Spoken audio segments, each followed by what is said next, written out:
Ladies and gentlemen, if you could hear the sound of my voice, you know that you're tuned in to another episode of Casual Friday Live, the first Casual Friday of 2025. Happy New Year, KFS Nation.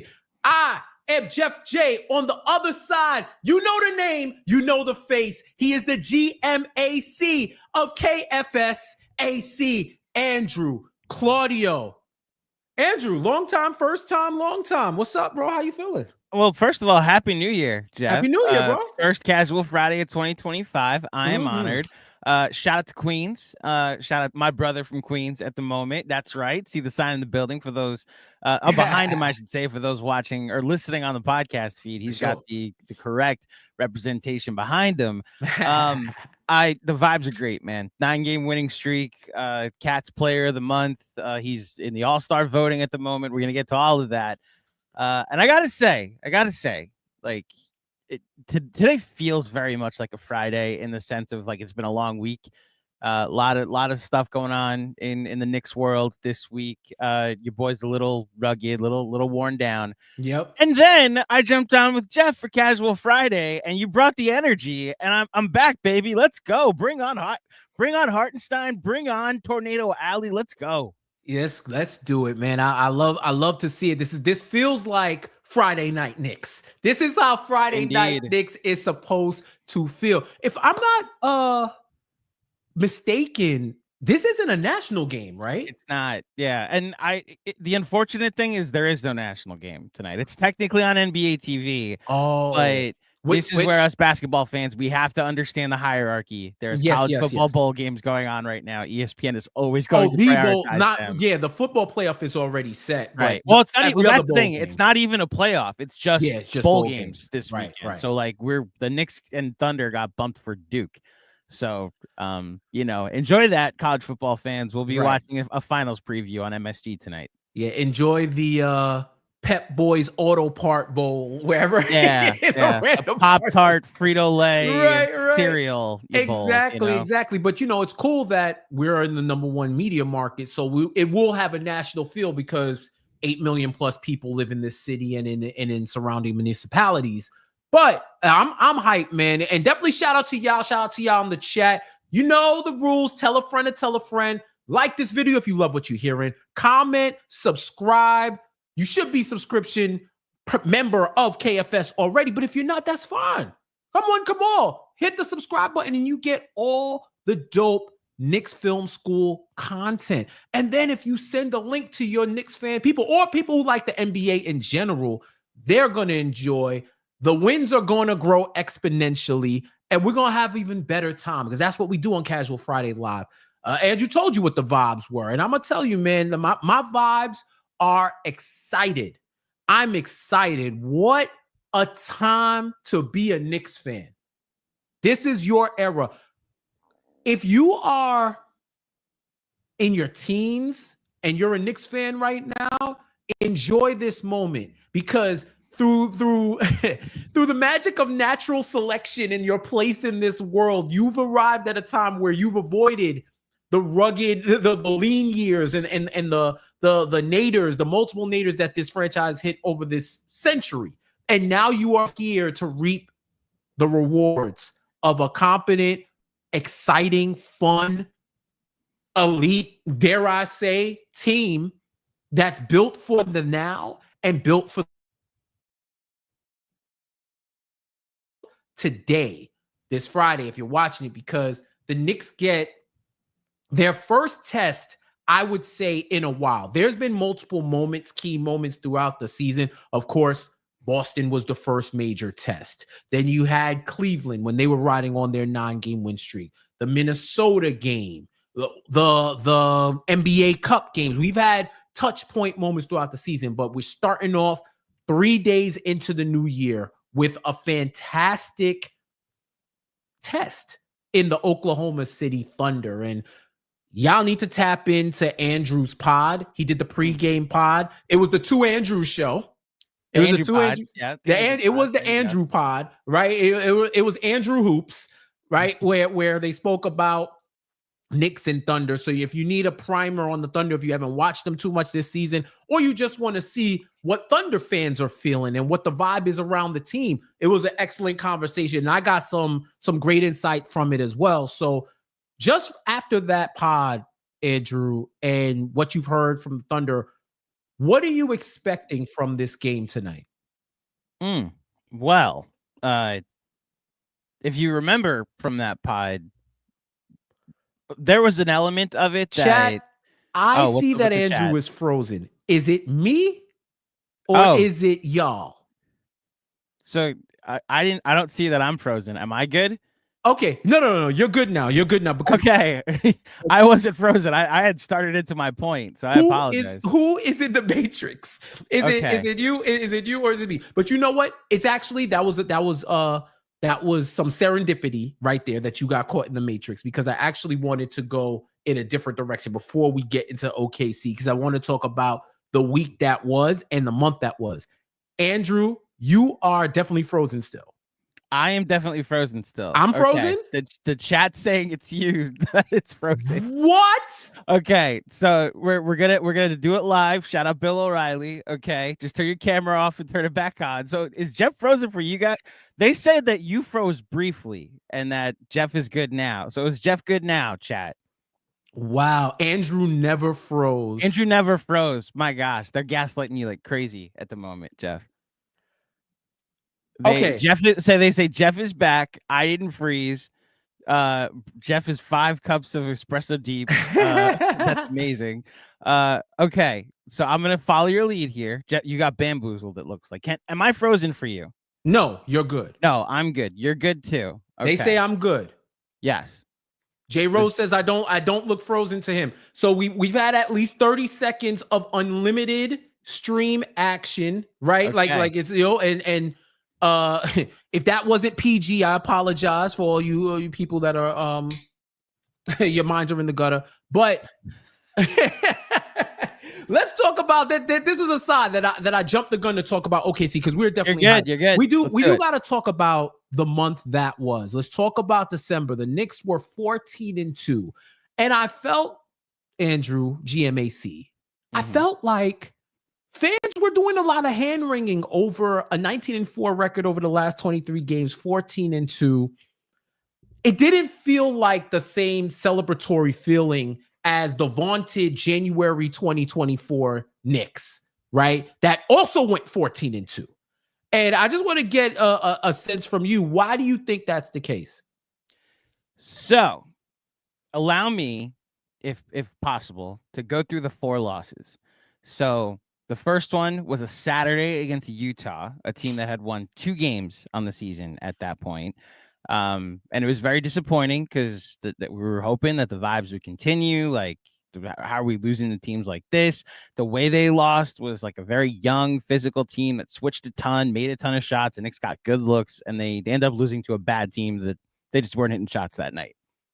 The next loss is on Thanksgiving Eve to Dallas without Luka. So it was almost an inexcusable loss. Like, these are the losses they'd win last year. How do you lose to Quentin Grimes? So the Armageddon that came from that.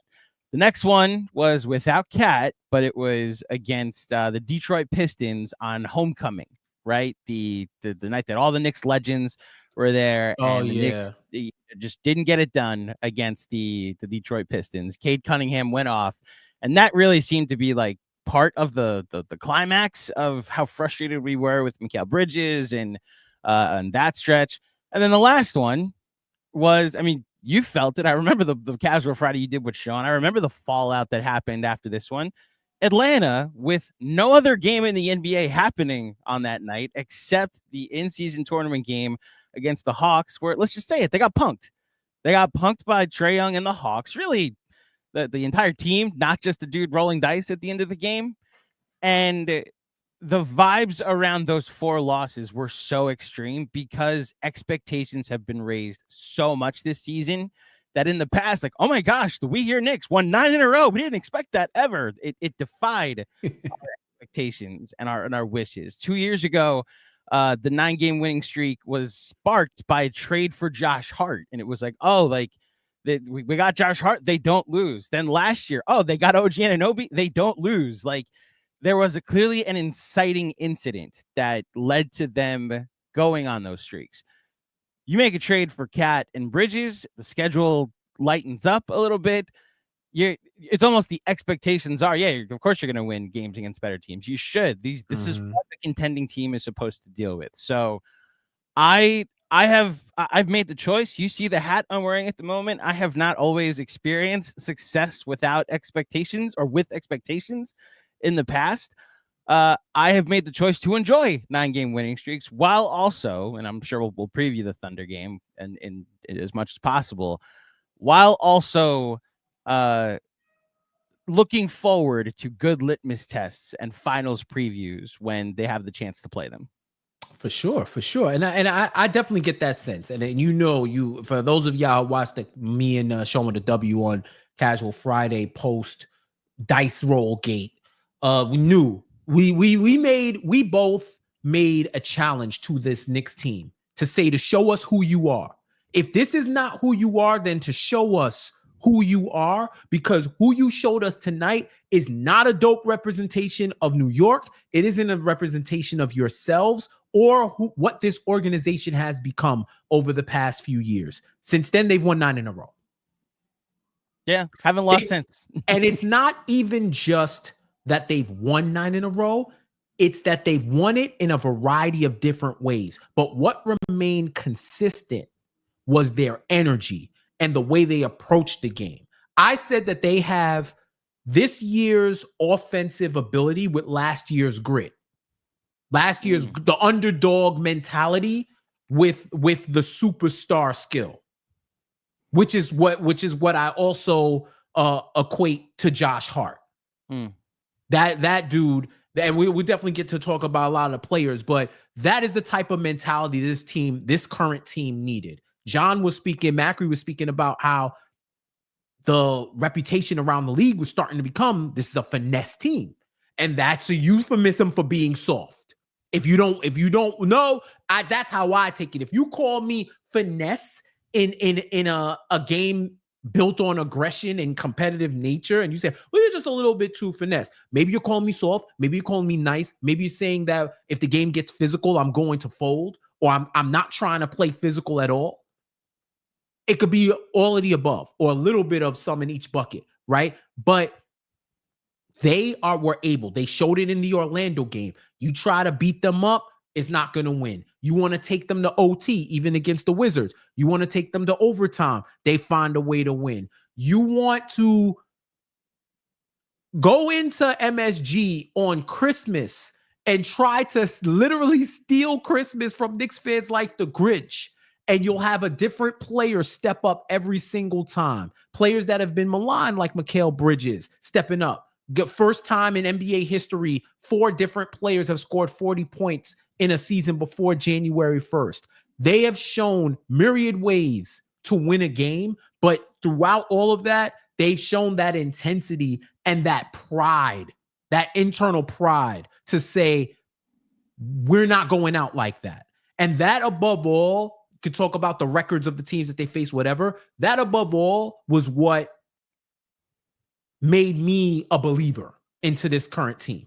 If you have that mentality, you may not play well, you may not execute the way you want to, but just like last year's team wasn't going to let go of the rope, you put that mentality on this year's team, and I'll buy all the stock, all the hopium that you got in your store, that they are going to be one of the top contenders to win a title.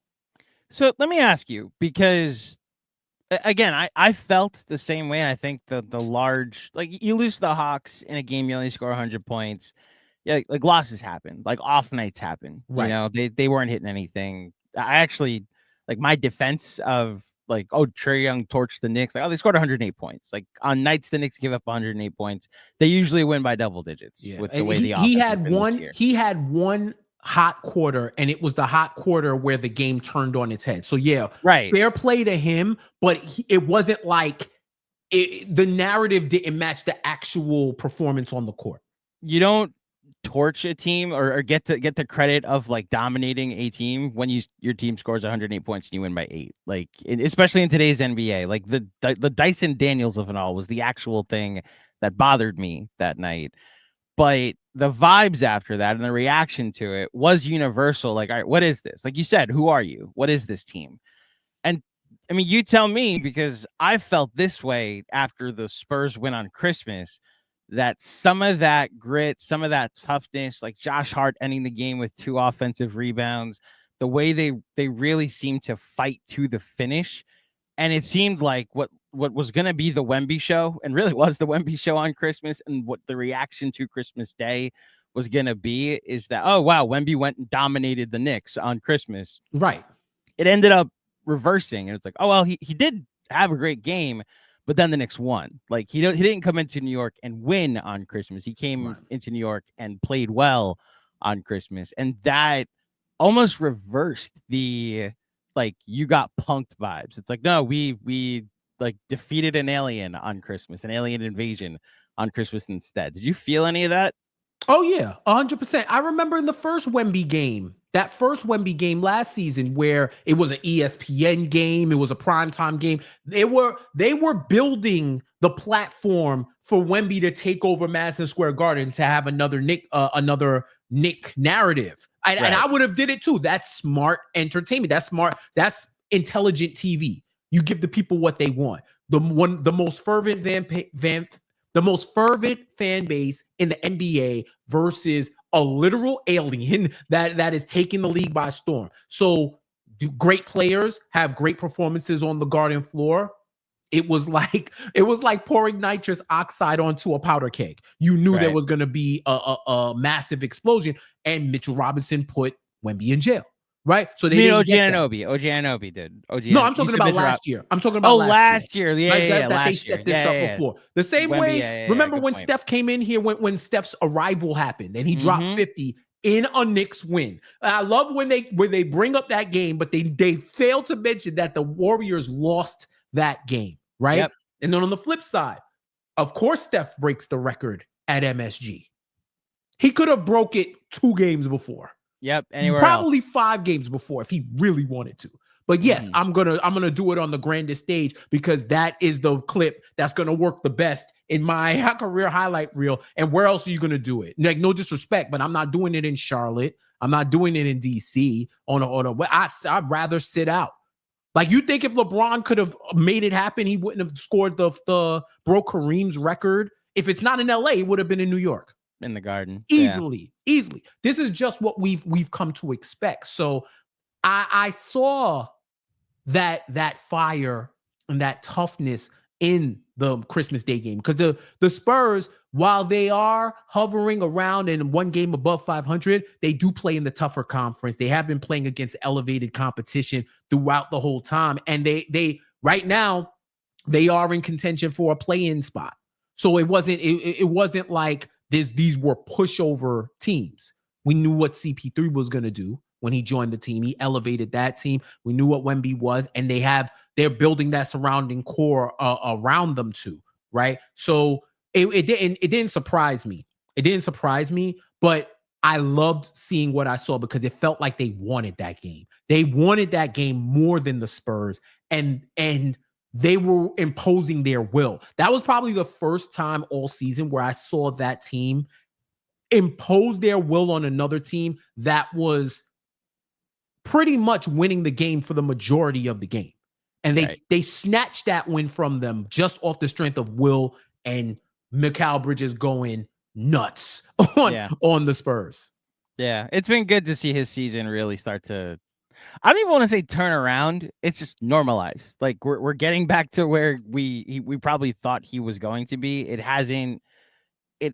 Look, the consternation that came with what the trade package you paid for him, how off his shot looked to start the year, how some of his instincts were on defense, and how different they were from what we were seeing, not even like just from Brooklyn, but from Phoenix.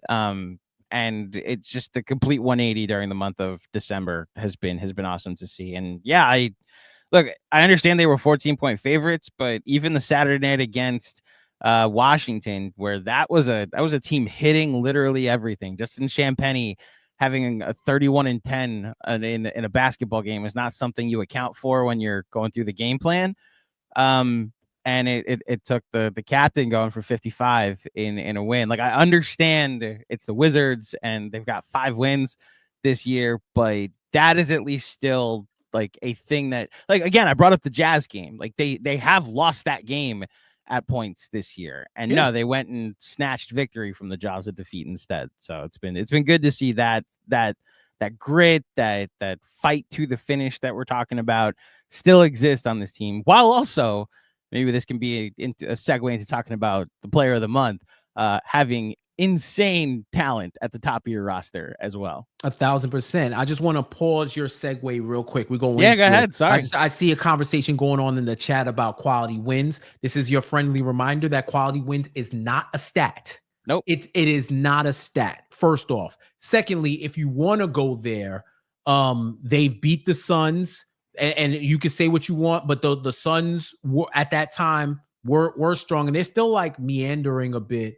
But yeah, they're like 11th right now. But at that time, they were hitting their stride. They beat a Utah team. They beat a Minnesota team that's good. So they do have wins against good teams on their ledger. Here's something that, and this is like, I've seen this conversation about wins, and part of the reason why folks aren't as celebratory about this 9-game win streak, 19-4, is because you hear the old adage, the Knicks didn't beat anybody, right? Mm-hmm. GMAC, what if I told you that prior to the previous games, entering the new year, the Cleveland Cavaliers have had the easiest strength of schedule in the NBA? At one point, it just flipped. Probably it might have been because of Utah. And it might have been because of Utah, but it just flipped from Cleveland number 1 to number 2. The Knicks and the Cavs have had the 2 easiest strength of schedules in the league this season, followed by the Boston Celtics. and that is in the Eastern Conference alone, right? When I look at the Western Conference, the Grizzlies and the Kings have had the easiest strength of schedule in the NBA in the Western Conference this season, right? So I ask, if the Knicks would have won 5 more games, is this a situation where if the Knicks put on some eyeshadow and a little bit of makeup and you know what I mean, and some lipstick, then maybe they look better than what they actually are, right? Like, the Cavs are 29-4. They're on this pace, but they've had to this point the easiest strength of schedule.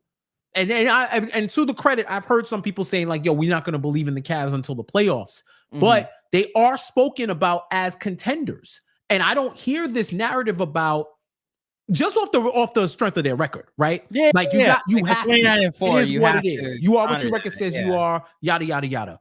But you don't hear about, well, who did they beat? It's just our fan base that is harping on this. Who did we beat? Do I understand? Like, yeah, the competition is going to get stiffer in January. Now you're going to get consistent tests. Yeah, but I think it speaks just as appropriately to them beating the teams that they're supposed to beat, because hello Miami, hello Philadelphia, hello Indiana, hello whatever the hell is going on in Miami. They're losing to a lot of teams that they probably should have if you projected the season before it began. And the Knicks are taking care of business. And better than just the record, they're figuring out their team. They're developing familiarity. They're winning in different scenarios and different situational basketball. They're learning and they're getting better. And tonight's going to be a great test on that. But it can't be both ways. It can't be that the record doesn't matter because they didn't beat anybody. But if they were what are they, 24-10? If they were 18-15, y'all would be saying blow it up. Yeah. Blow it up. We need to make a trade. We need to do this. We need to do that. So you can't have it both ways. You can acknowledge that they have a great record, but we want to see what they do against stiffer competition, but keep the same energy for everybody else who has a popping record that hasn't faced the same level of competition. Yeah, the indicators of what they actually are really fall in the advanced stats, like net rating and whatnot. Like, I'm sorry, just having a net rating that's fourth best in the NBA to this point in the season, and it's like it's +7, I believe, was the last thing I looked at. I'll double check, but like that's more of an indication of, because like you said, at the end of the year, everybody's played largely the same schedule, although like conferences, are weighted a little differently. But I'm with you in the sense that you're just not going to tell me 24-10 doesn't matter. You're not going to tell me that they're +8.4. So the net rating even went up. You're not going to tell me that a net rating that high doesn't matter. You're not going to tell me that a third best offensive rating in the NBA doesn't matter. And at the end of the day, like, yes, would I like to see them now go into January and take care of some good teams, like some better teams? Yes, but it doesn't mean that the first 2.5 months of the season accruing this record doesn't matter. And like, to your point about the quality wins, the Knicks sent a Minnesota team into an identity crisis over the course of the next week, a team that was welcoming Cat back for the first time since the trade, and then got punked themselves by the Knicks in a blowout fashion where they had Dante DiVincenzo playing in garbage time in the fourth quarter. And just 2 weeks earlier, they went into Denver. Remember that? Speaking of aliens, remember that guy, Nikola Jokic? They scored a season high, not a Knicks season high, an NBA season high, 145 points, and also sent them into a bit of an identity crisis as well. Now, the true Denver identity crisis came when they lost to the Wizards, ending their season-long losing streak. But, like, you're not going to tell me the Knicks haven't also been the aggressor this season on some good teams and some teams we consider quality. Is this next month going to be a good test? And, maybe if you are a little apprehensive, you need to wait until February 5th after they've played like a month, really February 8th, because that's the next time they play Boston, like to really judge what this team is. Fine. It doesn't mean in the meantime, the rest of us aren't going to enjoy this team that's on pace for 58 wins, For sure. Like, hey, and if you have questions about the Knicks and the Cavs, they're about to get answered because they have the top two toughest remaining strength of schedules in the conference. Only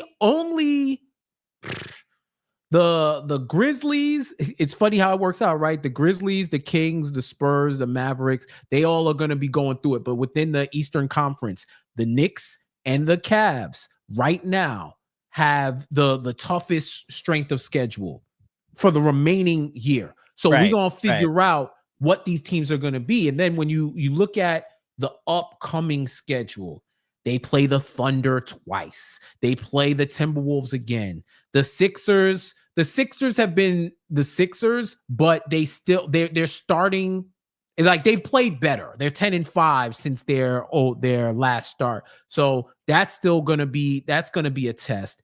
They play the Nuggets at home. LeBron comes to town in February. So, and the Grizzlies. The last week of January is Hell Week.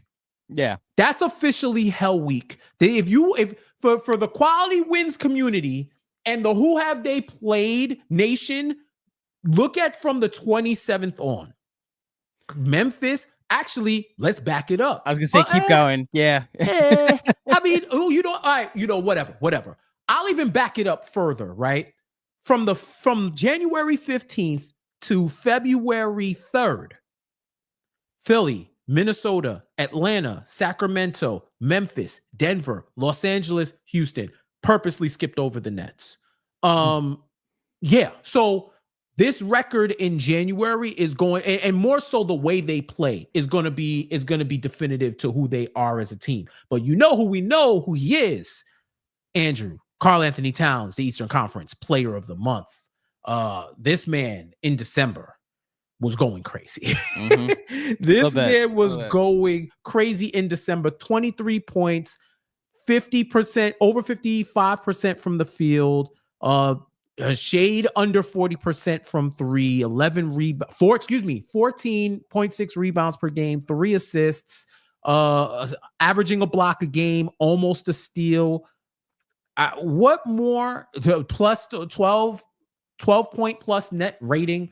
What more can you say about Cat that hasn't been said already? And I think I this ain't rhetorical. I'll answer my own question. I think we need to be saying more. I think if you are 6'10" or over, it's Giannis, it's Cat, and it's everybody else. How tall is Jokic? Everybody else.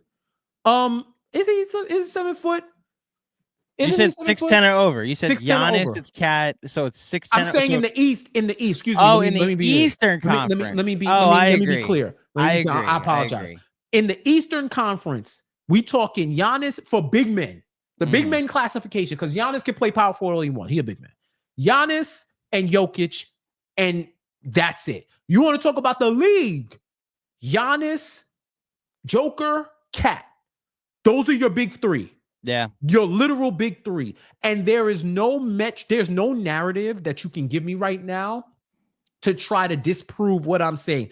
We see it in the traditional numbers. We see it in the advanced numbers. You see it with the eye test. Everything coalesced to tell you that Karl-Anthony Towns, whoever y'all said he was before, if y'all said he was good, y'all were wrong because he's excellent. If you said he was bad, you were wrong because he is excellent. And I know people who have covered him, who've seen him play before, who have had their criticisms of him, who will tell me this is a different Cat.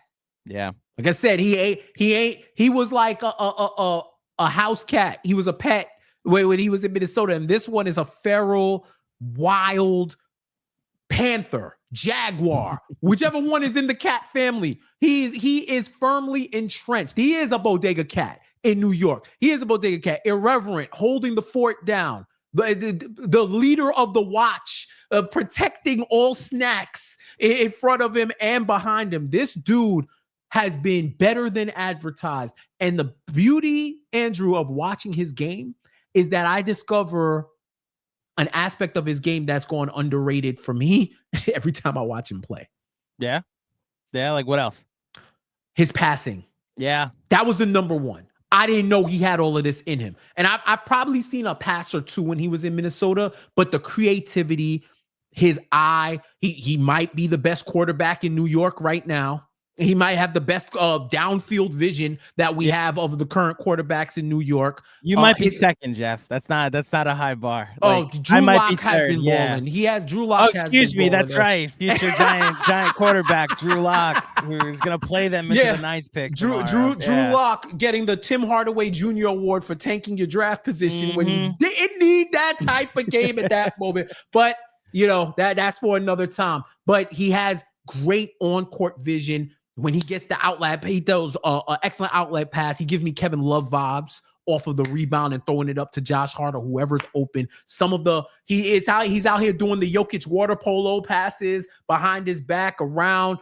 The fact that he lets the game come to him when he could just be going nut, but he lets the game come to him. I saw it in the first quarter, and since the Minnesota game, I've seen the trend. The first quarter, he kind of just analyzes the game he plays. He's passing the ball around. If he has an open shot, he takes it, but he doesn't force. And then when we get to the second quarter on, that's when he turns it up. So I think that one thing was that he was an underrated passer. I think the other thing that I saw is I didn't know he was as athletic. The way he's throwing it down on these folks, I did not know he had this in his game. Way more athletic than I thought he was, just in terms of physicality, the way he can control his body in the air. It just effortlessly getting 30-20. The first player since Patrick Ewing on the Knicks 35 years ago, the first Knicks since Patrick to record multiple games of 30-20, 30+ points, 20+ rebounds. How many games, Andrew, have you seen him play where you're like, yeah, I mean, Cat did his thing. I don't know. He did his thing, but it didn't feel like, I don't know. He had a solid game. And then you look up, it's 2020. Yep. You're like, oh, holy hell. And it's not empty. That's the thing. You know he had some impact. But then when you look up and you see what he's actually doing, like I said, this is A+ transaction, knocked it out the park. One of the best top 5 player in the league this year. Definitely should be getting MVP consideration. Hopefully he's able to stay healthy and continue it as it goes on. If he's not an all-star starter, we should riot. Like there should be a riots. Like it burn the all-star game down. Like that's how well he's been playing. He's top 2 in the Eastern Conference. I'd say top 5 in the league. I'll hear arguments for 5 through 7. This trade has been beyond impactful for the Knicks, and it's transformed their entire offense and unlocked that whole starting 5 to reach their highest heights on offense. Yeah, I don't have much to add because, like, what else is there to say about Cat? Like I mentioned it yesterday in the pregame pod when I was asked like what it's been like to root for him this season, and I was one of the guys that was. I was one of the more skeptical people when it came to when the trade happened. Part of it was just like really enjoying what DiVincenzo gave us last year. Part of it was being in the DOJ, a defender of Julius. Like I recognized what Julius had done for the Knicks. I understood his flaws, but I also saw a version of this team in January that I thought could be good again, especially if you're adding Mikal Bridges to the mix. And change is difficult. And I want to give a shout out to Sean Fennessy over at The Ringer, who did a segment with Bill Simmons on their pod today. And he just like crystallized it kind of perfectly. And this is really, it was kind of what I said to the other Andrew yesterday too. Apparently I just didn't watch the Timberwolves enough to actually have a refuting opinion of Cat that actually held enough water to be against this trade. And what he's been, and this is, I think, the calculation a lot of us missed probably isn't even the right word, but didn't also overlook, didn't also consider that this could happen. When the Cat trade happened, it was like, oh, 5-out offense, great. And the thought process was, how is it going to help Brunson? How is it going to help Josh Hart? How is it going to help Anunoby? Like the rim's going to be wide open and all these different ways it's going to help everybody else. We never thought to think how it would help Cat and how it would improve his game and how much like playing off of Brunson and playing off of Anunoby and Bridges and what, especially the best versions of all of them. And this version of Josh Hart that's having his best career season and making people pay for putting their center on him and potentially ignoring him from 3, and then also being unreal from 2-point range and in transition and on the boards. Yeah, Cat's playing on his best. He's playing on the best roster he's ever played in, and probably in the best starting 5. Not even probably, playing in the best starting 5 he's ever been in. And it's what's led to, I mean, these numbers, Jeff, like he's at 24 and 13 a game this season. We did this on our Patreon town hall last night. Only 8 other players this century have averaged that for a season. Jokic is doing it now. And then it's names like Kevin. Well, so this century I'm saying. So it's like 21st, right? So like Shaq did it, right now. Giannis did it. Like this is the company he's being kept in. And any other year where Shea and Jokic weren't having otherworldly seasons, he'd be in like one of the front runners for MVP. He's probably locked in. Like there is a top 5 conversation for him at the end of the season, but. Yeah, he's been amazing, man. Absolutely amazing. I hear someone knocking on my door, so I'm gonna ask you to stall and do the thing you do for a second. I'll be back in 2 minutes. All right. Yeah, do your thing. Cool. This is the Casual Friday podcast, Knicks Film School, Jeff J, GMAC, and you. Shout out to the chat. Let's get into some of the chat conversations. I see y'all talking about who's who and what's what, and talking about what the team was. One thing I'll definitely say about Cat, and I've said it here before, and it goes without. No, let me not say it goes without, but it's worth reiterating. A lot of the resistance that I heard from some Knicks fans in real life off of the internet about Cat had nothing to do with the game of basketball and him on the court. It was narratives. It was that he was a weird dude. He's changing his voice all the time. He's soft, or all these things that you hear. Nothing about his actual game. And I think you get this a lot when West Coast players come to the East Coast, players from the West Coast teams, because a lot of fans, local fans, don't watch those players a lot. So they go off of what national media says or what the general prevailing consensus was on them. And I didn't hear none of that. I really, that anything that I heard about Cat was about what he couldn't do as opposed to what he could do. When I would see Cat play against the Knicks, I was just like, damn, he can score easy.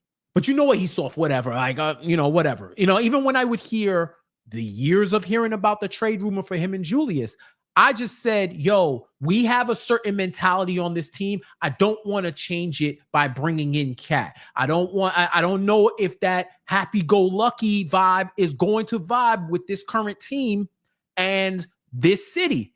What I overlooked was that the whole composition of the team was going to change to where the prevailing personalities all meshed and complemented one another, where they're all similar types of guys. They love hoops. They love to joke around. They know who they are, and they don't care what the outside world thinks about them. Cat was able to come here, be himself, and lock in and know his role. He's not the savior. He's not someone who's being tasked with restoring a city and the good name of a legacy brand of basketball. That's already happened. Now he just has to come in and be himself. Yeah. And shout out to my guy Bomani Jones. He had said, and I thought this was so poignant because I didn't even think of this, that he didn't think that there would ever be a player who needed to play in New York to be the best version of himself. Yep. Right. And I thought it was ill because I actually think that Cat is Eddie Brock and New York City is the Venom symbiote. Well this done. This is a symbiotic relationship. The Knicks need Cat and Cat needed the Knicks, and together they are their best self. They are better than the sum of their parts. He needed New York City to unlock that bravado, that authentic bravado that people couldn't say he's trying to play a role. He's actually leaning into who he is. He needed the New York stage to show the world, hey, if y'all didn't watch my games in Minnesota, I've been doing this for years. That's why you got guys like John Krasinski and my dude Barf in Minnesota, Barf Lantito from Minnesota, who's like one of the biggest Timberwolves fans, who consistently laments the day that they let go of Cat and he pointedly said, I'm glad y'all see what we saw in Minnesota all those years. This is the type of player that he was. And then the Knicks needed Cat for everything that you're seeing on the court, what he brings to the table offensively, opening up the court. And let's keep it real. Whatever deficiencies Cat had in his game, I think were better than the deficiencies Randall had in his game, because the deficiencies Cat have can be overcome by Cat's game itself. If Cat is giving up a lot of shots at the rim or whatever have you, he's going to get that back twice fold. He's going to give effort. Effort is underrated when it comes to a deficiency you have in the game. I've seen Brunson playing better defense. If he gets beat, he gets beat, but the effort is there. Cat's effort is there. He just has to stop fouling. Even with the fouling, that is just recently flared up.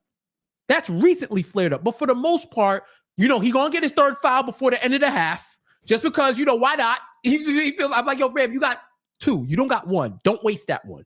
But these are things that are easily tweakable for him to be the better version of himself. So I do think the Knicks, New York City needed Cat. Cat needed the Knicks. It's a symbiotic relationship. And I do think that it's ill that they both parallel each other in the fact that the narrative surrounding the Knicks and Cat is way worse than what reality is.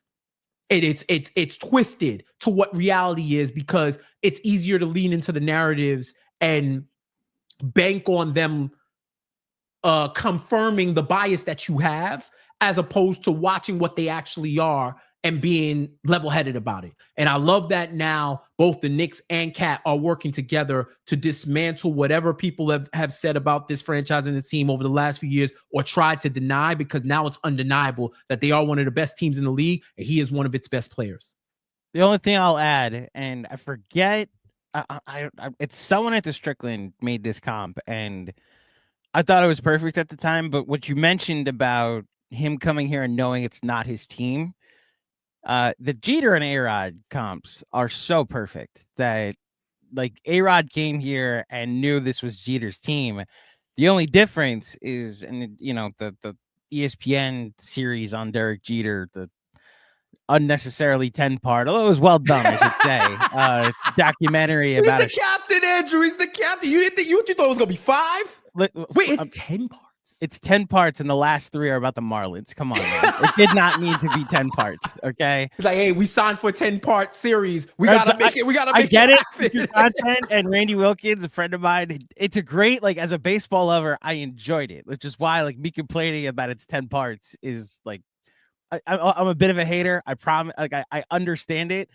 And maybe I'm not gonna lie. My favorite part of the documentary was them reflecting on blowing the 3-0 lead to the Red Sox. Like, oh, wow, I get your perspective on this. But Jeter and A-Rod had stuff to work out when they got there, because A-Rod was moving positions to third base, and Jeter was like, "Why'd you do this? Like, are you coming for my job?" And was looking over his shoulder, and that was the competitor in him. And it was a year or two before, like, A-Rod had a rough 04, which 36 homers, 106 RBIs is rough, apparently. The next year he wins MVP.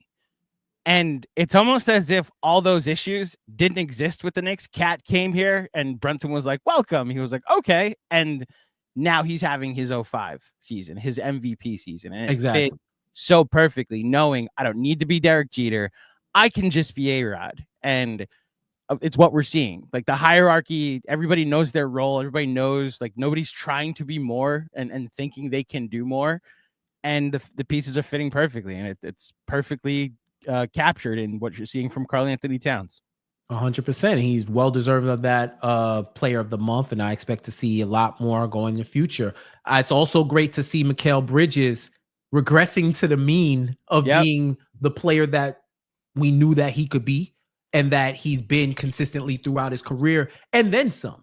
I think he's finally leaned into what he needs to be. I think he's gotten comfortable. I wasn't really worried about the tinkering of the jump shot, just because I come from a science background, and he just sounded like a scientist to me. He was experimenting. He tweaks once I found out that he does this every year, I said, oh, okay, he's trying to optimize at this point. He's trying to optimize and get to the best possible form he could get. And at this point, I don't even look at his form anymore. I'm just like, yo, is it going in? Cool. That's your business. Your form is your business, bro. Like, as long as you're cashing them shots, I do not care. But I thought, I will say, I thought there was enough data to have concern to say, okay, this is a thing until it's not. Now we have enough data to say, all right, this was a ebb and flow of his season, and now he's leveling into the player that we knew he could be, and the player that the Knicks expected him to be. I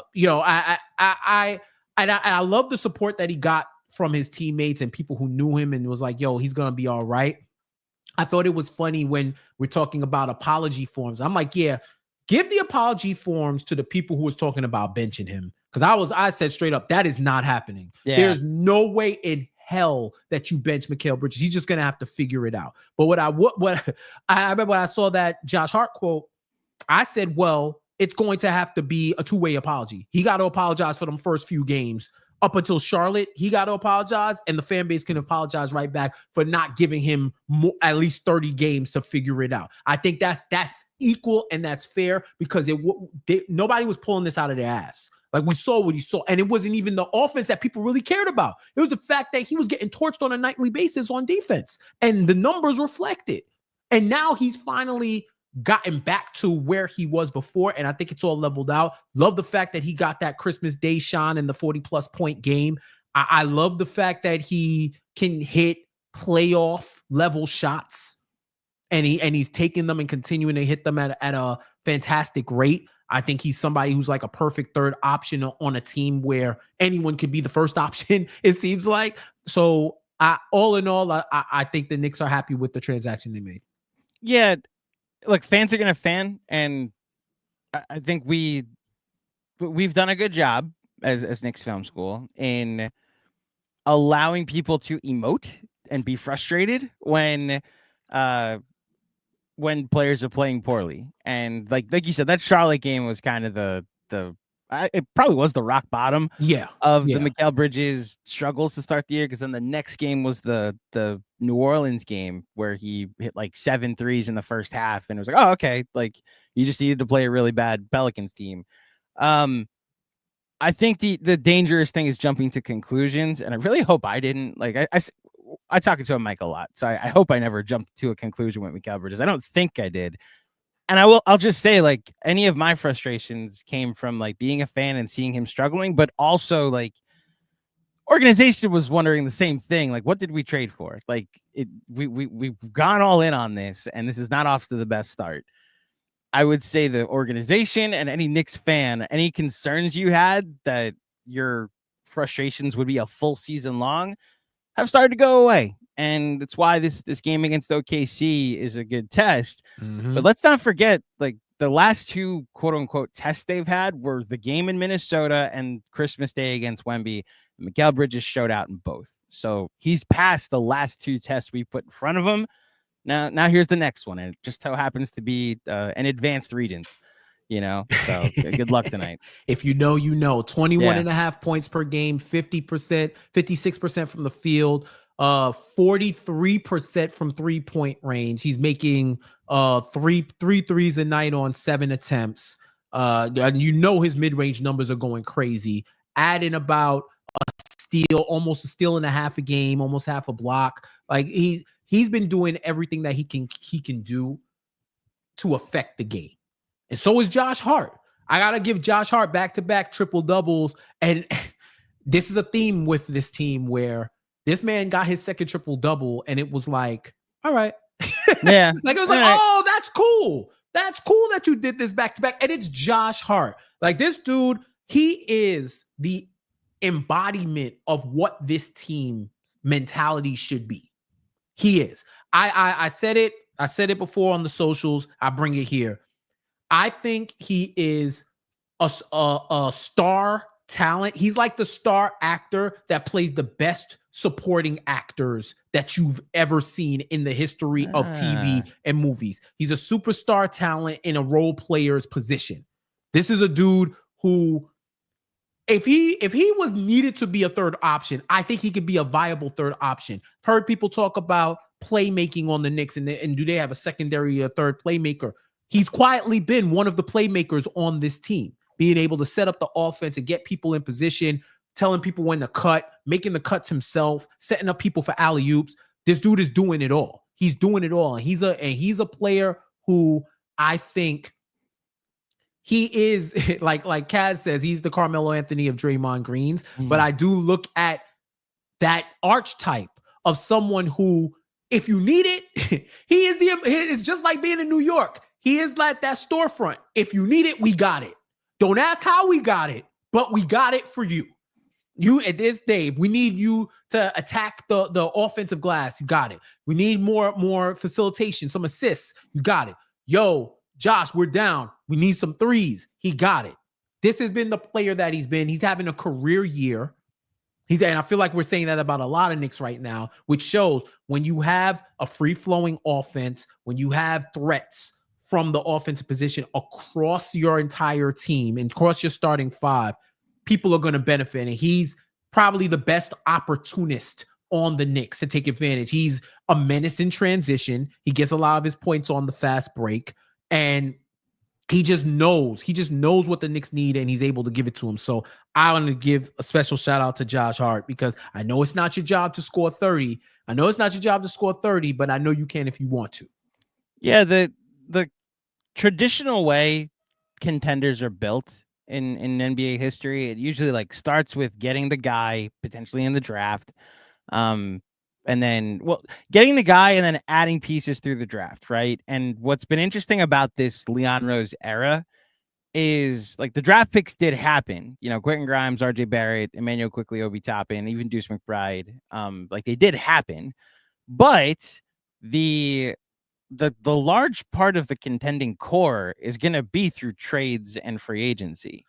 And it's funny, the Cat trade is going to rise up the Knicks rankings in best trades in franchise history rather quickly.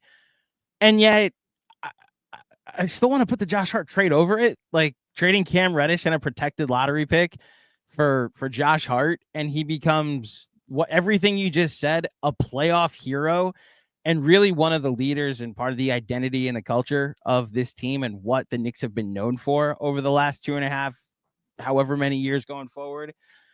Like the way this is trending with Josh Hart, like, yes, Cat's going to get the accolades of an all-star team, of the player of the month, potentially all NBA, you know, the stars get the accolades.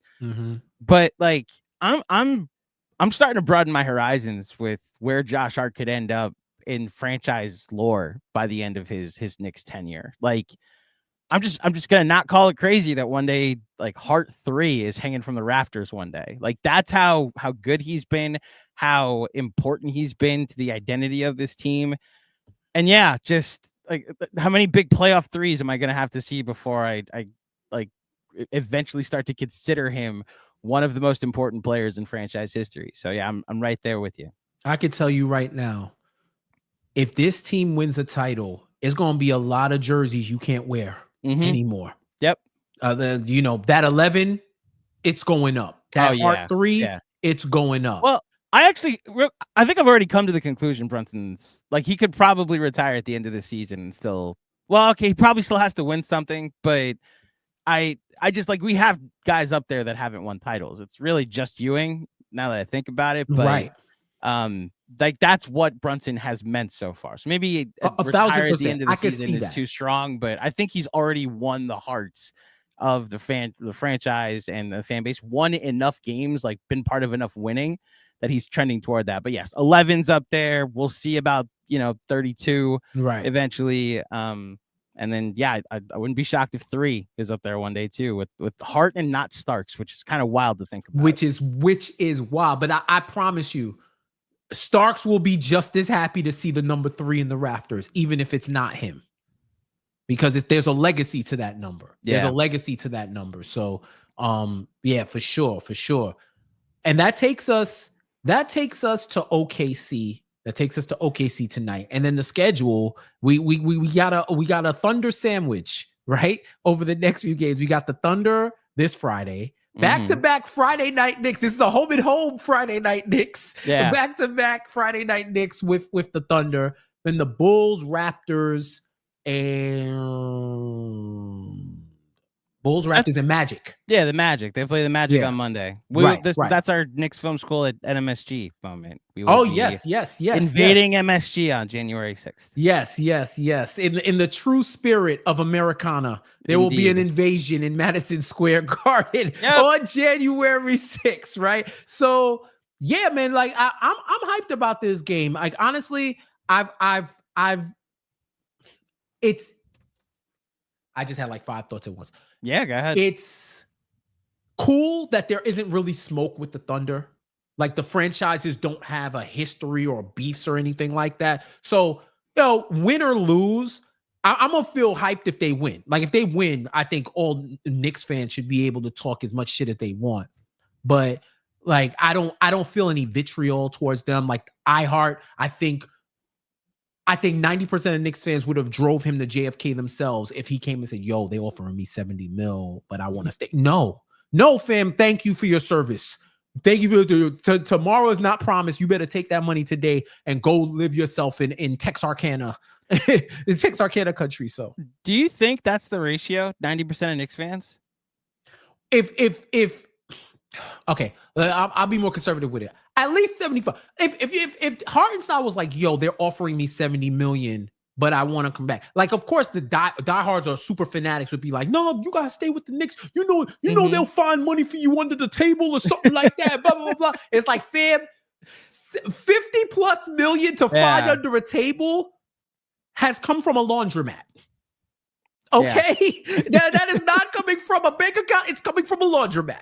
Like that money is heavily cleaned, and I don't think you can put that much under the table. At some point, unless you have a standing desk, you ain't putting all that money under the table. Remember when Brunson signed for that extension, and it was like, oh my God, it took such a discount, and everybody wondered how the Knicks were going to make it up to him, and the jokes were anywhere from Rick Brunson promoted in the organization, now the highest paid assistant coach at $117 million. The Roommates Pod gets an endorsement from MSG. One of the greatest sponsorship deals for $117 million. Like they're going to make it up in other ways. Just going to launder it through other venues. If you see Jalen Brunson, that's what you're going to have to do with Hartenstein. Yeah. If you see Jalen Brunson in Abu Dhabi, look the other way. Yeah. I wonder what the reception will be for him. I thought we all understood what's up.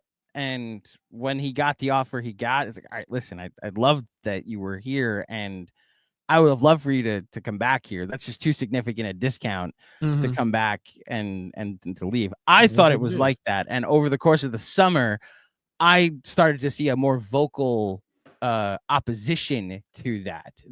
I can't believe he left, just took the money. Look, man, I'm sure you've experienced this through your time dealing with athletes in the industry, and I've started to see this more over the last 3 years. The more I get into the weeds, these things really do just come down to money at the end of it. What Brunson did was so unprecedented. OG Anunoby took a discount of $212 million. A lot of these guys, usually the money is the deciding factor. Look at my hat. What was the deciding factor for Juan Soto at the end of the day? Culture.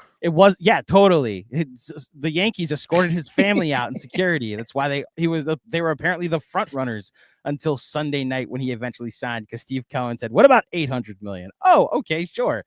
No, money usually ends up being the end result, which is why I'm sad he left, but I don't spite Hartenstein for making a business decision for his family. Gotcha. Also, Karl-Anthony Towns never happens if Isaiah Hartenstein stays here. So, bingo. Not to get biblical on here, but all things work together for good when you trust those in charge, and that happens to be Leon Rose in this sense. So 100%, we'll take it. 100%. And looking at some of the numbers right now, you want to talk about defense. Oklahoma City is that cleaning the glass, 103.8 defensive rating. Spread differential versus Vegas, they're in the top 3. This is also a team that is in the top 10 in both offense and defense. So this is a solid test for the Knicks. Also, it's ill. They're both not at 100% because the Knicks don't have Mitch and OKC doesn't have Chet Holmgren. Yeah. So, but they've been able to make it happen because they have demons. They have demons in a starting lineup, and then the hellmouth opens on the bench where they just have people that can plug and play, two-way players. They built that team. They built that team in a very intelligent way, in a very deliberate way, to make sure that there are players that can play on both sides of the court. The fact that they got, I think you were talking about that on the pregame pod, Andrew. They got Caruso and Hartenstein, and they didn't have to give up no picks like that. Not one. Giddy straight up, and then money. That's all. They have the entire pick package available if they want to cash them in, but they don't even have to do that. Bro, I'm like, what? Why? How did they let this? How did the league let this happen? And it just happened, right? Like, and they were able to boss up, and they still have a treasure trove in case they want to shoot from the logo and get a superstar player and really go for it, or just kick the can down the road and make sure they have the plug and play pieces to keep that Holmgren, J-Dub, Shea trio intact, right? But this is a team, they can score in a variety of ways. They're not really as prolific. They're not as prolific as the Knicks, but this is one of those. It's similar to the Minnesota game where the Minnesota in that current stretch was one of the best defensive teams in the league. It's like, but one of the best defenses going off against one of the best offenses, and in my estimation, the best offense in the NBA, because they're the most versatile. They are the most versatile. I think they can beat you in a variety of ways. They don't got to shoot threes. They don't got to shoot twos. They can win off their defense. They can win in transition buckets. Like there's so many things that they can do. And then they have individual players who can change the game and change how their offense is playing depending on what the defense is giving them. So this is going to be a great matchup for their defense. I think I like the fact that they're playing the Thunder now as opposed to early on in the season, because now they have some seasoning themselves and they're able to show what they got. So I think it's going to be a great matchup. GMAC, what was one insight that you got from that pod that you think would be important for fans to hear? That's something that you might not have wondered, might not have known about the Thunder, or may have figured out about the Knicks now that you had that pod. Yeah, so other Andrew pointing out that like they gave up a ton of corner threes, and the Knicks hunt corner threes.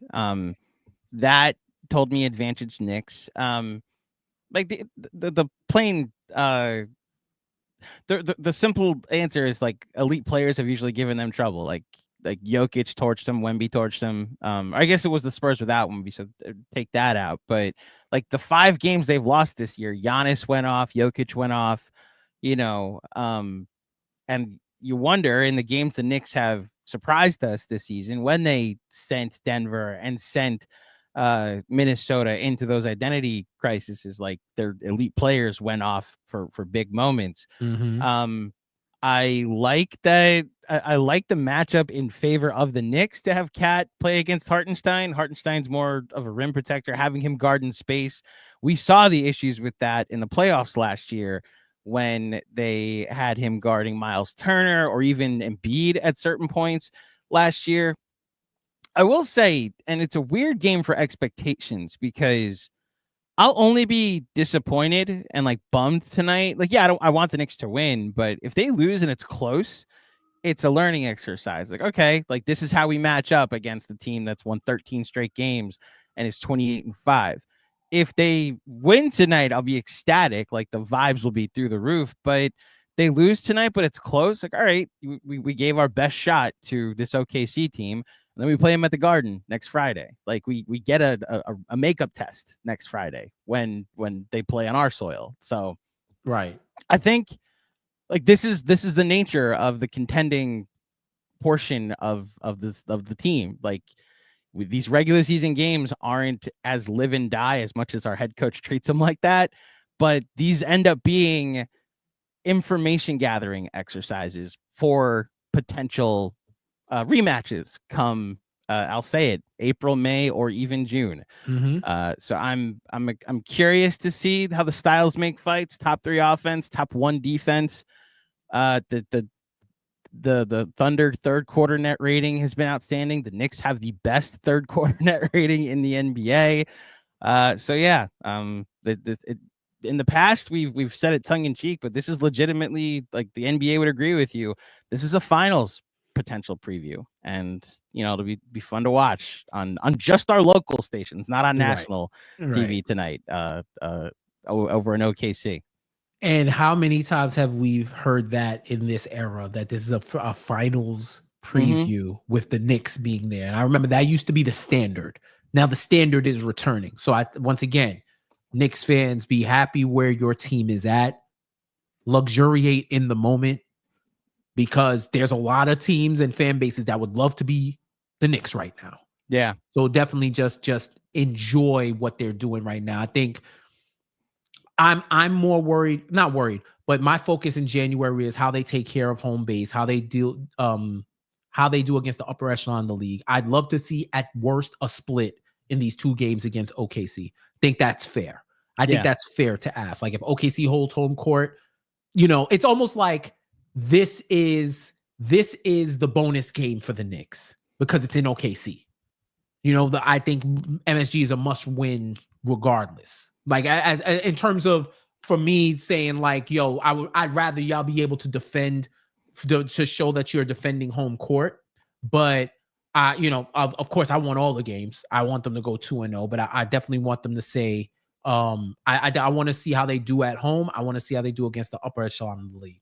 Let me touch on that for a second. So their next 2 games are obviously OKC tonight and then Chicago tomorrow on Derrick Rose jersey retirement night. So by no means like an easy win or even like an easy game to play, but getting Tibbs in the building for Derrick, which is ironic because Tibbs is not going to go be part of the ceremony. He's going to go coach the team at halftime. I can't imagine Tibbs coming out to do anything for Derrick Rose at halftime.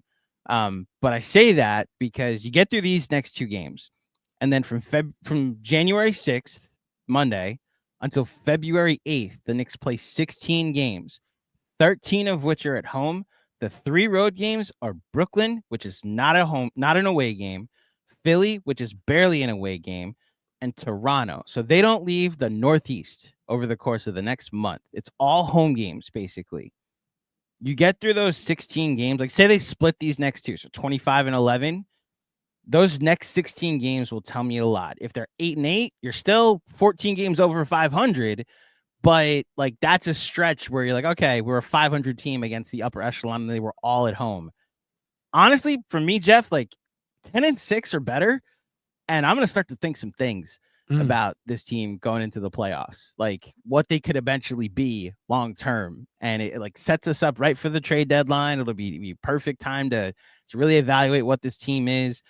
I'm telling you, man, like this like tonight is the beginning of a stretch, like these next 18, but these next starting Monday, those 16 games where it's mostly home games and mostly against the top of the league will tell me a lot about how much I'm going to jump out the window over the back half of this NBA season.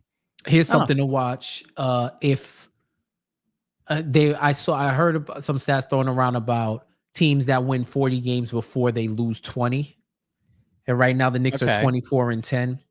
Usually those teams that win 40 before they lose 20 are finals teams, championship teams.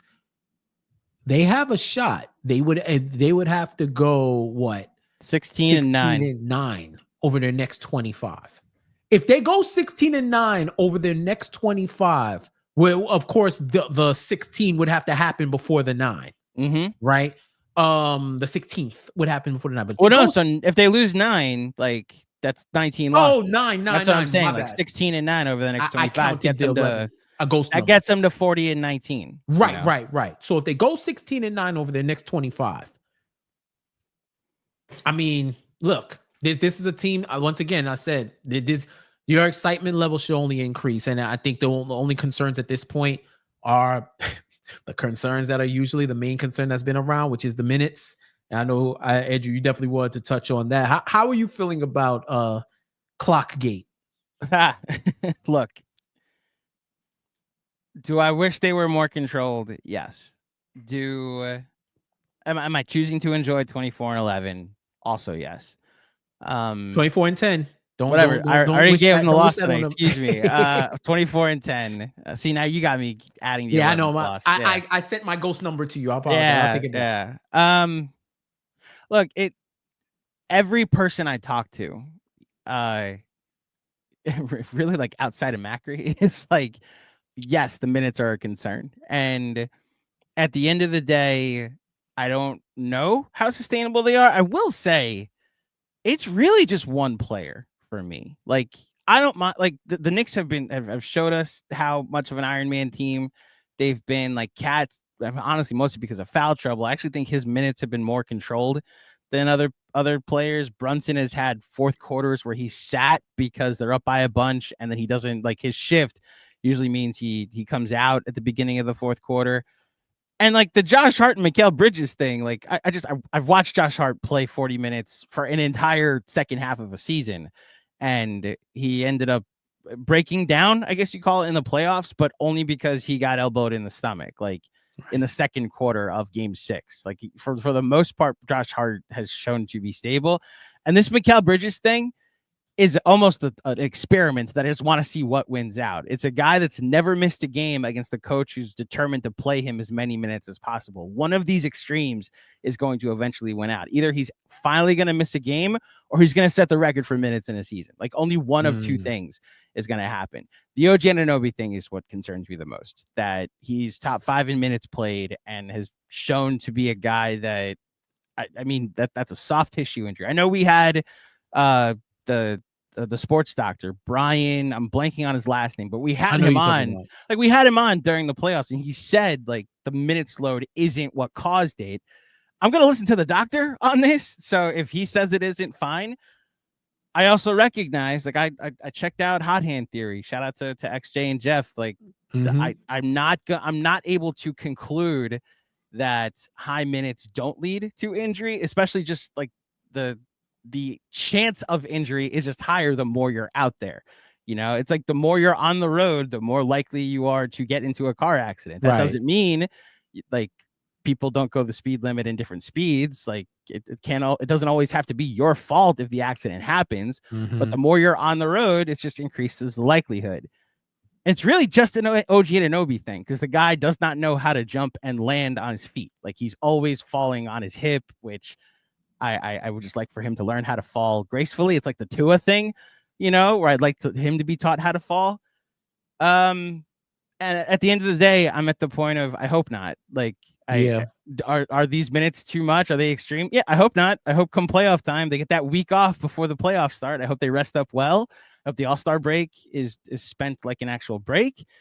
And I hope not at the end of the day. And we'll see. Would I love for them to trade for a guy that Tibbs trusts? Yes. I also recognize that we're on 5 years of this. So eventually something's going to have to either change, or this is just what's going to be the thing. And we have to hope that it doesn't eventually cost them.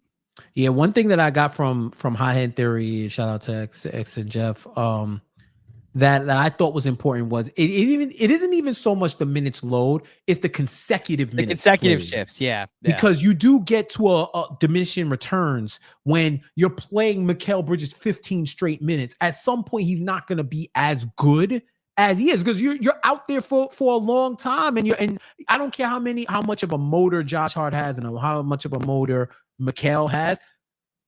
They would benefit from refreshing at time and time from sitting for a few minutes and then getting back in the game. So to me, it's like, if you want to, you have to at some point trust that for 2 minutes, a regular season game isn't going to go to hell because you don't have 3 of the 5 starters on there.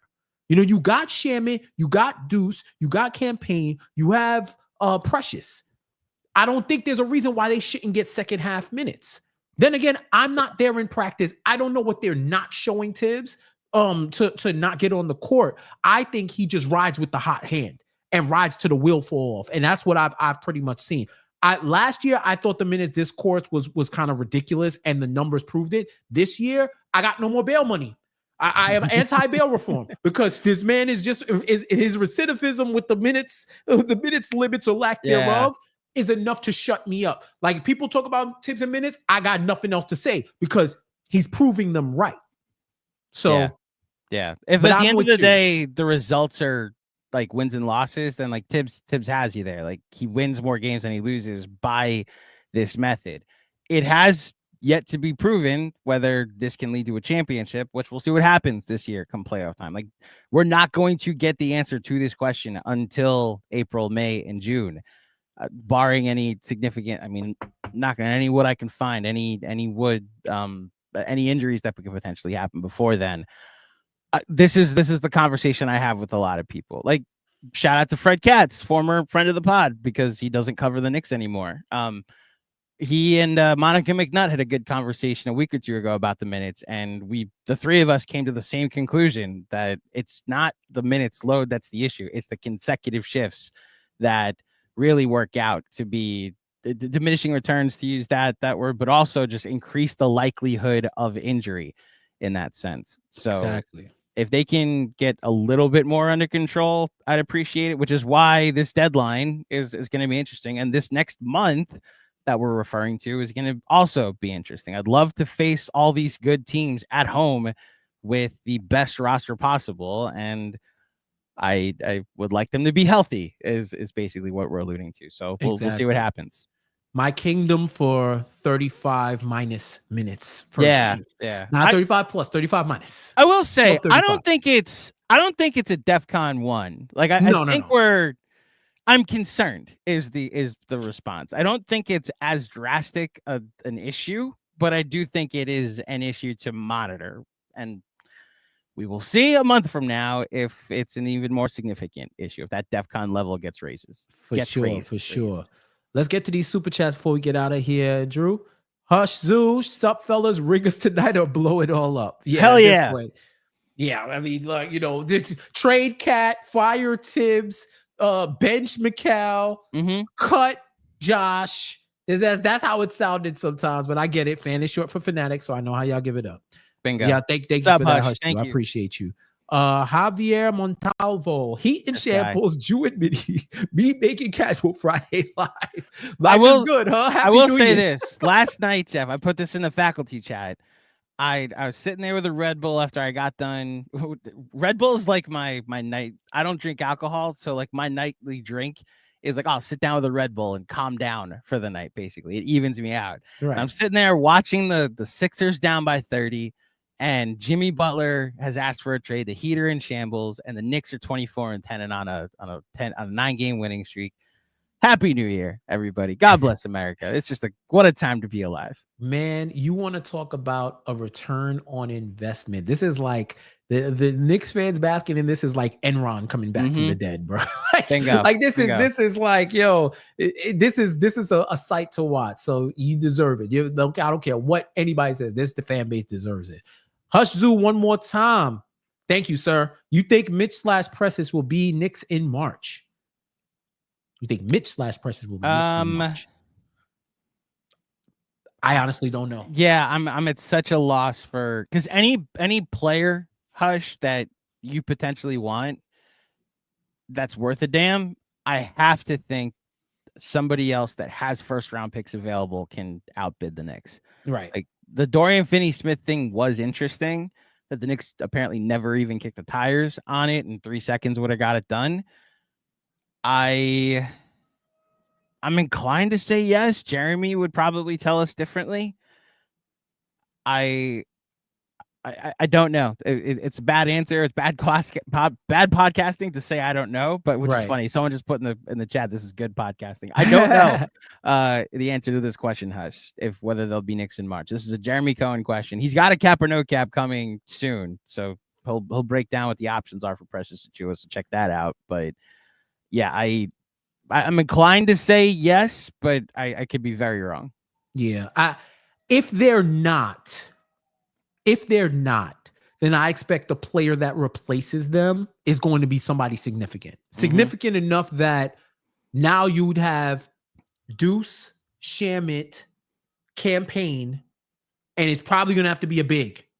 And then that is your 9 with Kolek, Dadier, Huck Porty, rounding out your end of bench. Yeah. If you're going to get rid of them too, it better be somebody who's justifiable that you can play, and now you have less of a cushion for injury, right? Like there's a lot of consideration. So if that is the case, I expect it to be somebody that's significant enough to be additive to this roster to put them over the hump, or at least make it no doubt about now they got a rotation. Now players don't have to be on the court all that long. And yeah, they have the redundancy to make it happen. Yeah. Any wing that's available that, again, is worth a damn. I have to think the Knicks will be outbid for them. So yeah, that's my 1,000% there. I will. My other answer to this is, I would say one of them is here. It's not that the Mitch or Precious will be Knicks. I think one of them will be here in March. I like that. I like that. And I think for the sake of depth, one of them has to be here. Yeah. Honestly. No disrespect to Jericho Sims. You've been a serviceable fourth center. That's crazy. But like I situational is the definition of how I define Jericho Sims. Yeah. So. And he hasn't shown that, like, he's played solid overall this season. So I ain't gonna take that from him. But I think you haven't seen the leap. You haven't seen that Deuce leap in him. Yeah. Where you say, oh, we could trade Dante, we could do this, and we could trade RJ and quickly, and then have Deuce step up in the role because he's ready. I don't think you've seen that from Jericho yet in his consistency. So, Jericho Sims is here, and he is situational, and in more situations than not, he's delivered. So I gotta give him his props where that goes. Andrew, I think we've come to the end of the pod, bro. Indeed. This has been awesome, man. It's always good to have you in front of the camera, dropping your Knicks takes and your Knick talk to the community. Before we go, real quick, please stop falling into the trap, Knicks fans, of assuming blame for all-star voting. Please, can we end this once and for all? What sense does it make that Jalen Brunson only has 477 only? He's fourth place in amongst guards, 477,000, but Cat has over 1 million. And you say Knicks fans aren't voting. Yeah. You understand that if only Knicks fans voted for Brunson, then he would have 1 million votes. If you equate the number specifically to one fan base, then Brunson logically should have 1 million, because I don't think Knicks fans are voting one without the other, right? Cat also has the benefit of 2 fan bases voting for him, along with the national narratives that he's one of the top players in the league, and he's been crushing, or he's been exceeding expectation. He's been in the constant conversation, and he's probably a league pass MVP. He's been all over NBA top 10s. I could tell you that. Like, there's reasons why. I don't think 900,000 people in Charlotte are voting for LaMelo Ball. I just don't think that. I don't think that. So, yes, multiple things are true. If you want to make a difference, go out and vote. Go out and vote. You know, you could be a microcosm of the country where less than half of the people in the country vote in general elections. So this isn't really surprising to me. But I would say, if you are online like that, and you care and you want your guy to start, today's a 3-1 day. Three votes count as one vote counts as 3. So go out there, vote, and make it happen. Make that surge, make that push. But just know there's a lot more that goes into it than just, hey, your fan base. There's 8.2 million people in New York. They're not all Knicks fans. They don't all like basketball. Shoot, a lot of them don't have internet connection. A lot of them ain't online like that. A lot of them don't want to vote. They just want to see. And maybe some of them don't want to see Brunson starting. Just keep it real, right? Like, some of them may have this isn't a monolith. New York City is not a monolithic city. I've been pissed at the way this city supports other teams, especially when they come in. But then I also know there's tons of different people from different places here. So you're going to get that. It just is what it is. But it isn't on Knicks fans alone to make it. Those players got to raise their national profiles. And hey, national media, if you think it's a travesty, why don't you talk about Jalen Brunson more? We went through this loop. Before. They're too good to have negative narratives now. So now what's the opposite, right? This is what I'm seeing. Because if we're talking about straight play on the court, I don't think LaMelo Ball would get it over Brunson. I think he has been the best point guard in the East. You know, you could, if Donovan Mitchell plays point guard, I don't know. Donovan Mitchell's just a guard to me. He's not like a point guard, but I think him and Donnie should be starting. Yeah. I think that should be the backcourt, low key. So we'll see. So before we go, I just wanted to kill that, because it's been really annoying to see people once again try to scapegoat Knicks fans for voting, when you could clearly see that it's something more than Knicks fans, when Cat is getting 1 million and Brunson gets under 500K. So 3 quick things before we get out of here. Yep. First of all, the numbers being so off between Cat and Brunson, to your point, are exactly that. Like, that was my takeaway. This has nothing to do with Knicks fans. You know, this is 477,000 might be from part of that million. Right. So it's just not a Knicks fan. Like, so Knicks fans aren't voting for Jalen Brunson, but are voting for Cat. So that was never sensical to me. The second thing, not to fully doubt or put on my tinfoil hat, but there's just no way he only got 477,000 votes, especially to your point, 8 million people in the city, however many Knicks fans that are around the country that take over buildings. And oh yeah, international voting is a thing. There's just no way that 477 is the number. So whatever you're doing with the votes, I need to see your math. Need to see your work, NBA. And the last thing, I mean, I agree with you about LaMelo, but I found it impressive that XJ was able to figure out a way to vote 977,000 times for LaMelo Ball. I just, we doubt him every now and then. Man. But XJ, you outdo yourself every time someone doubts you. So bravo. You got to show us your way so we could do the same thing for Brunson for the next round of returns. But yeah. I got to tell y'all real quick. XJ is the gift that keeps on giving because he has fantastic takes. And the debates that I see in the faculty chat, something happens after a debate that either goes in favor or against what he says. And either way, the responses are hilarious. So I just think we've been having a running LaMelo Ball conversation. And look, XJ is definitely a LaMelo Ball supporter. So to see him lead the All-Star, I was just like, man, this is the content within content for Knicks Film School. So I love it. XJ, keep doing your thing. Like, it's just hilarious. Like, at this point, I'm like, oh, man, it's a joy. It's the gift that keeps on giving. But Andrew, you did your thing on Casual Friday, bro. Tell the people where they can find you. Find me at the @ that's under my name, Andrew J. Claudio _ doing the pregame pod before every game. I got another one coming tomorrow when the Knicks play before the Knicks play the Bulls. That's a 10 a.m. start. We're gonna get that one done early in the morning. Hopefully it's coming after a win against the Oklahoma City Thunder, so the vibes will still be high, but that'll be a 10 a.m. start. If you want to join me live to ask some questions, by all means, 10 a.m. Eastern, by the way. Apologies to the West Coast. And then I got to promote this tonight, T-Squared Social. We've got a watch party. Knicks playing the Thunder. We'll be there around 7 o'clock. Before the game starts at 8, so come hang out with us beforehand. Get your Juan Please while you're there. Juan Please, the fine folks at Juan Please will be there. So come hang out with us at T-Squared Social, 70 42nd Street, just a stone's throw away from Grand Central Station.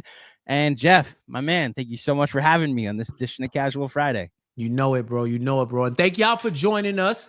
Casual Friday, Knicks Film School. You already know, files. Get the likes up. Subscribe to this channel if you're not subscribed already, and tell all your Knicks friends to come here for some excellent Knicks hoop talk. Share this link wherever you are on digitally on this planet Earth. You need to do it. Thank you for the support. Thank you for the 19,000+ followers to the Knicks Film School YouTube channel. We are on the climb to 20K. So be a part of that and get your people to be a part of that. If you're a Knicks fan, you should be subscribed to Knicks Film School. It is only right. That's GMAC. I'm Jeff J. And you are beautiful. And this has been Casual Friday. Go Knicks. We'll talk to you next week. Happy New Year. And enjoy the rest of your